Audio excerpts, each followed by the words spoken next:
Hey, hello everyone. Welcome back to this channel.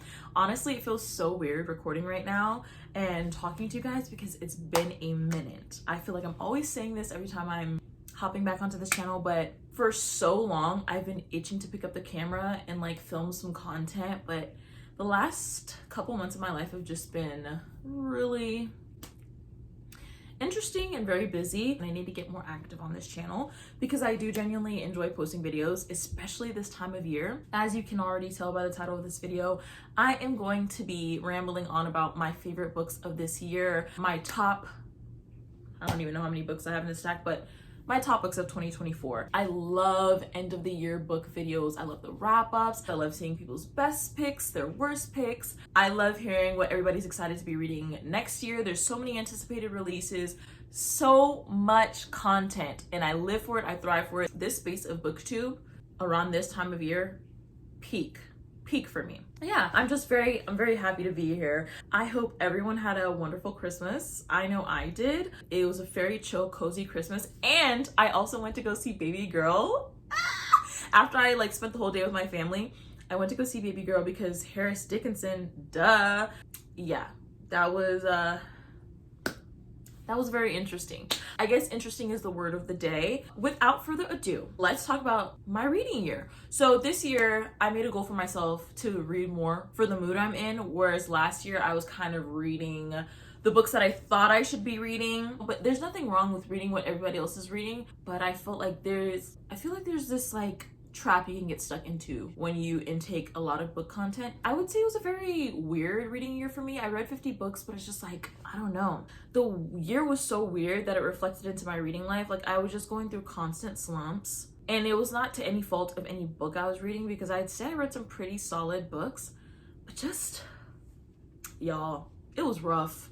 But to new beginnings, to the new year, to 2025. Anyway, so yeah, let's start talking about the books. Let's start talking about what we came here for. All right, starting off strong. This was one of my most anticipated releases of the year by Miss Sally Rooney herself. This is Intermezzo. When I found out that this was coming out this year, this is an amazing day for insufferable people. I was counting down till September 24th until I got my hands on this. Lo and behold, I did. I enjoyed every bit of this. This is a story that follows two brothers, their journey with grief and loss. Peter's the older brother and Ivan is the younger one. And I really connected with the kind of strained sibling dynamic that was illustrated in the story because I relate to it a lot, especially those thin lines between love and hate and jealousy always being in different phases of life because of the years between you two. It's just a whole bunch of complicated family dynamics that I was like, wow, this really struck home. I loved her writing as always. I loved her storytelling. In this book, her writing is a little bit different but also the same at the same time. Let me explain it like this. So in Peter's point of view, since he's a little bit more unwell mentally and he's a little bit more chaotic internally, his writing in his point of view has more run-on sentences or more clip sentences. It's very here and there and all over the place sometimes. At first it was a little hard to keep up with, but then when you get used to the way the character thinks and speaks, you kind of forget it and it goes to the back of your mind. Whereas Ivan, he's a very stoic character, but his point of view is strangely more personal and more intimate than his brothers,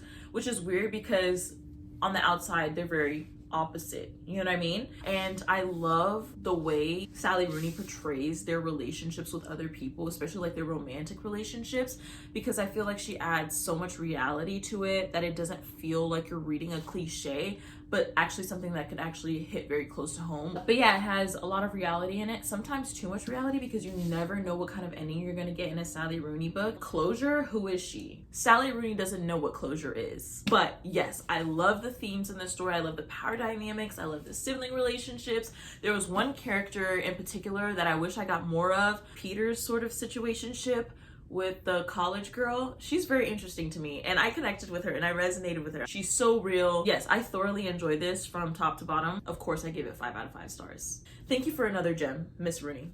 Okay, the next one is a book I picked up for a video. It is The Goldfinch by Donna Tartt. This year, the New York Times released a list of the best books of the 21st century, and this book had made the list. Without that being the drive for the video I wanted to make, I probably would have never picked this book up. So I'm so glad that I did. I enjoyed this book way more than I thought I would, and usually I'm not a fan of like long books in this particular genre. While her books and her writing are very engaging, they can also be very mundane. I mean, she can talk about like a daily routine in very vivid and precise detail and go on and on and on about it, and you're just like, okay, I'm here for it. I mean, if you can make the most mundane very entertaining, like that's how you get me as an author. It's a story about this boy and this work of art, this painting that affects his life from childhood all the way to adulthood, and his personal relationship with art and mortality and all these big themes surrounding life and purpose and joie de vivre. Yeah, I loved it. I loved it so much, especially the ending. I feel like the ending is what really brought this from like a 4 to a 5 stars.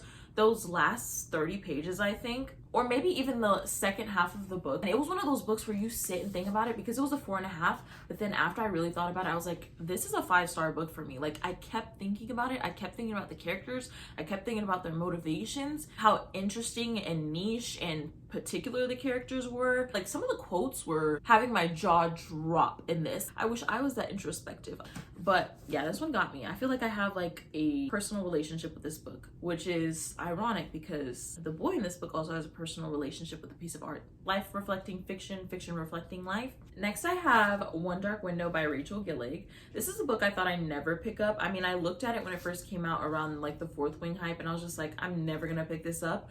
But then one day I was in Barnes and it just called out to me, and I read it and I ended up really liking it. This is not the strongest of my contenders, but I put it here just because it's been so long since I've picked up a fantasy book that this was almost like starting fresh. The vibes in this, the gothic vibes, were so like enchanting. Like, it pulls you in immediately. The magic system is very interesting in this book. It's none like any that I've read previously. Not that I've read that many fantasy books, but honestly, I see myself reading so much more fantasy in the future. This book made me fall in love with the genre in itself, and it's like all I want to do now is read fantasy. Like, I'm literally in the middle of Tower of Dawn and Empire of Storms. This book actually pushed me to finally finish the Throne of Glass series. Speaking of, that's one of the books on my list. It's a Throne of Glass book that I read in January, and I haven't picked one up until now. That's just an ode to this book's character. If it made me literally start the tandem read, because the tandem read between those two books is 1,200 pages. But anyways, yeah, I love the magic system. I loved the gothic vibes. I mean, it is a romantasy. The romance was there. I mean, I liked it in the sense that, like, okay, this follows the equation, this follows the formula. But it's nothing that stood out to me, maybe in the second book with the way this book left off. Honestly, I wasn't really too worried about the romance. I just honestly was just having a great time reading this. And I'm excited to read the next one. I will be reading the next one after I finish the tandem read, because I'm not the type of person to just like read books back to back in a series. I really space them out. Like, it's taken me a year to finish at least any series that I've ever started, unless it was just like really, really, like, not good, because good is subjective, but if it really anchored itself right here, like if I really connected with it. Next on my list is My Dark Vanessa by Kate Elizabeth Russell. And this one took me by surprise, because I did not think that I would connect with it the way that I did. I thought it would be too much for me. Like, honestly, picked it up thinking that I was gonna put it down. Don't get me wrong, it is very triggering. There are a lot of heavy topics, especially like dealing with minors and grooming and stuff like that. But it is basically about this girl who was groomed by her teacher and how that reflected into her adulthood. The storytelling is very gripping. I found myself really in the character's headspace without even relating to her, even though it was very like hard at times. It was very dark and depressing, but it had me. This is one of my favorite books of the year, and probably one of my favorite books of all time. And I love the underlying themes, just like about femalehood and the constant danger around that. Next, I have Anna Karenina by Leo Tolstoy. This is a classic. This book is the epitome of passion, of yearning, longing, just people who are so down bad over love that it kind of trickles into like this darker underlying theme of the darker sides of love as well. But I loved it and I ate it up. I think you follow multiple characters, like 4 or 5 characters. Every character, you're locked and you're tuned in, with the exception of Levin and his whole like charade of cutting grass. I mean, there's literally, I think, 40 to 50 pages dedicated to him farming and cutting grass. Beside that, this book is gold. It's basically about so much scandal. We have 2 adulterers, down bad lover boy. We talk about religion. We talk about society. We talk about politics. We talk about government. And like a lot of the issues that I'm reading about from this book, written in like the 18th century or whatever, is that humans really never change. We all have gone through what the person before has gone through, and so on and so forth. And there's nothing special about your problems, but there's still your problems, and you're still really down bad about your problems. Nobody's gonna take that away from you, and nobody's gonna take away the romance of your life and of your problems, because there is some element of romanticism to your problems and to your grief and to your heartbreak. It delves into all of that, and I loved it so much. Like Tolstoy, I need to read more by him. Honestly, I was like on a classics kick at the beginning of the year, and then it kind of just died down, but I need to get back into it. New period piece man that I'm in love with, Count Vronsky. I just know that I would have been exactly down bad for that man as well. Like the things that he says, the things that comes out of his mouth, the quotes, the lyricism in this book, everything. Then I have Into the Dark by Jessa Hastings. It is the last book in Magnolia and BJ's point of view. It's part of the Magnolia Parks universe / Daisy Hates. But anyways, yeah, this is a final installment. It kind of reads like an epilogue novel. You just get a lot of closure with Magnolia and BJ's relationship, and you get a different side of it, and you really get to see them work through their issues and work through grief and stuff like that. It was really nice. It was very comforting. It was a very like cozy book as compared to all the other books. The other books had like my heart rate and my blood pressure rise, and like I was stressed. Like these books stressed me out. They stressed me out in like the best way possible. I will never forget these characters. I love these characters. Whenever I'm reading about them, I feel like I'm reading about my friends, but also reading about people I wish I could be as well. Like I want to be in a socialite friend group. I want to be in London living my best life, just being rich and hot and dating really hot people. Like,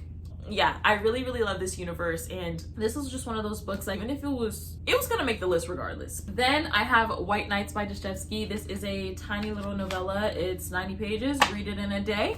It's basically about this man who is a victim of unrequited love, and also he's a dreamer, and he lives rent-free in his head 90% of the time. Just his inner monologue, his inner thoughts and feelings. I loved it. It was like being in a fever dream. This is another one, like, I'm gonna reread this. I annotated this a little bit, but like, let me really get knuckle deep in there. And then I feel like another common theme with all of these books too, all of the things that made me love them, is just that they're very romantic. I'm talking about romantic in the sense of like romanticism, making the subtle and the mundane and the regular a love story. Even your tragedy is like romantic, you know what I mean? Then I have Night by Elie Wiesel. This is sort of an autobiography. It's basically about a survivor of the Holocaust who tells their own personal point of view of their story during World War II and during the Holocaust, obviously. I just love this story a lot because of the messaging at the end. That's the word I was looking for. This is an argument against complicity. The unthinkable could happen right in front of you without you even noticing because of your complicity.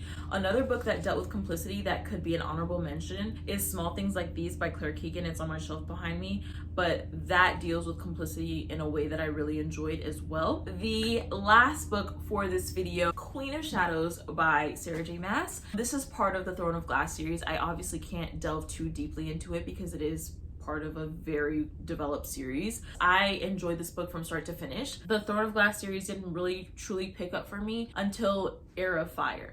Heir of Fire, I was like, yeah, I like this. I love this world. I love the characters. I love the badassery of it all. There's just so many elements. Even now doing the tandem read of Empire Storms and Tower of Dawn, it's like the detail and the imagination and work put into this story and into these characters. Wow, I applaud you.